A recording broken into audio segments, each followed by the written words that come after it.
નૃત્ય કલા, નૃત્ય કલાની અંદર નૃત્ય શબ્દની વ્યુત્પત્તિનો મતલબ થાય ઉત્પત્તિ કે નૃત્ય શબ્દ આવ્યો છે ક્યાંથી?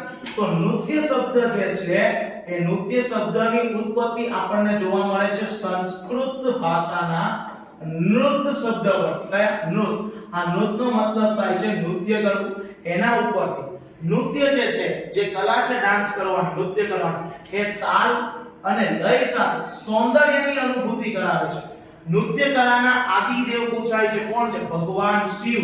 તો ભગવાન શિવ, શંકર જે છે એમને આદિદેવ, આદિ એટલે શરૂઆતના દેવ કહેવાય છે નૃત્ય કલાના, અને એમને નટરાજ તરીકે ઓળખવામાં આવે છે. આ જે ચિત્ર જે છે એ નટરાજનું છે. ઘણી બધી ડાન્સ એકેડેમી હોય, શાળાની અંદર એક્ટિવિટી રૂમ હોય, જ્યાં ડાન્સ કરવામાં આવતો હોય, નૃત્ય કરો, ત્યાં એમનું આ મૂર્તિ રાખવામાં આવતી હોય છે.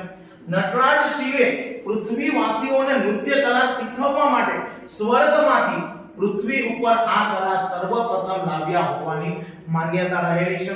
આપણે ત્યાં ઘણા બધા ડાન્સના પ્રકારો છે, એમાં ભારતીય શૈલીના ડાન્સ જોઈએ, નૃત્ય જોઈએ, તો એની અંદર ભરતનાટ્યમ, કુચીપુડી, કથક, કથકલી, ઓડિસી, મણિપુરી મુખ્ય નૃત્યના પ્રકાર